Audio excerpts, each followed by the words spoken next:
Hi, I'm Dr. Jennifer Sosnowski with MVP Medical Care. I wanted to talk today about MSG. Now, many people have had instances when they've gone out for Chinese food, because Chinese food is a big source of MSG if you're getting cheap Chinese food. But MSG, many people have had experiences where they just feel awful afterwards. Headaches, diarrhea, nausea, sweating. It can feel and severe fatigue. I know so many people that are like, I've had too much Chinese food and I'm out cold. Like, I have to go straight to sleep, I feel so awful. But why does that happen, and what's actually going on, and what is it about MSG that causes a problem? Well, MSG, the full name for it is monosodium glutamate. That glutamate in there is glutamate. Glutamate is a neurotransmitter. It's a very stimulatory neurotransmitter, so it really hyperreactivates the brain. And over time, if you're getting tremendous amounts of that, it actually kills brain cells. It causes neurodegeneration and decline. Well, unbeknownst to us, 3/4 of the foods out there on the market that are prepared for you are full of MSG. You just don't realize it because there's not quite as much as in Chinese food. Now, glutamate, that neurotransmitter that's hyperstimulatory, the antithesis to that is GABA. GABA is your calming neurotransmitter, your anti-anxiety neurotransmitter. So the more glutamate you have, the less GABA you have. And that leads to a lot of the anxiety that people are feeling every day in their everyday life. Now, we've been told, okay, watch out for MSG in your foods. Really obvious, we know Chinese food is full of it, but I guarantee you 3/4 of the products in your supermarket are full of it. And how is that? How does that happen? Well, it's kind of it has a salty flavor to it, but it's also that umami flavor, which is that meat richness flavor that you can get also from mushrooms. Some mushrooms have that same taste to it. So it makes foods taste better. And you can actually, and I promise you can do this, you can test it for yourself. You can actually start getting good at making sure you're buying products that don't have MSG in it.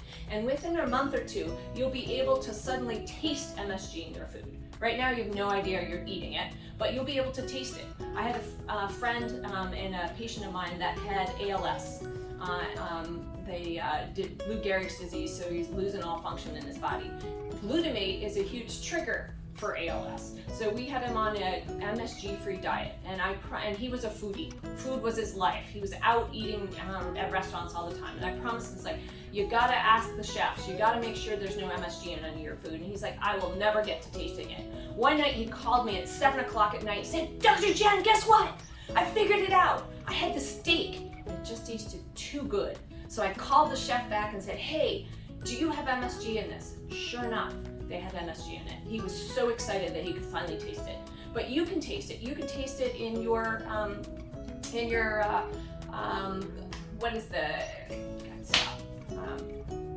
so you can taste it in particular in something as simple as hummus. 3/4, most of the hummuses in the supermarket have MSG in it.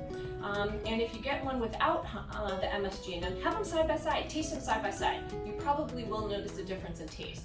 But after you've been MSG free for a while, you will totally recognize when you're eating MSG, because the food just tastes too good. So how do you recognize MSG? Well, there's a couple of things. MSG is not labeled most of the time as MSG. It's labeled as natural flavor. It's not a natural flavor, but it's labeled as a natural flavor, unless it notes no MSG on the label, in which case then you can assume there's no MSG in it, but otherwise natural flavor means MSG. Autolyzed yeast extract. Yeast extract all by itself means MSG. Spices, the generic spices, means MSG. Soy sauce. Soy sauce has MSG out of it. It's made out of soy in its original flavor. So that's something you want to avoid in things. And then, as I said again, the autolyzed yeast extract. So these things are your hidden sources. This is what you want to look for in your label. Unless it says no MSG on it, then make sure to avoid it. Particularly things that have tons of MSG are your bone broths, your soup broths. They are full of MSG. Just be very, very careful when you're eating those. Those can be as bad for you as your Chinese food. So, hope that was really helpful. If you have more questions, please feel free to call our office. We'll be happy to talk with you about how we can get your body a little bit healthier too.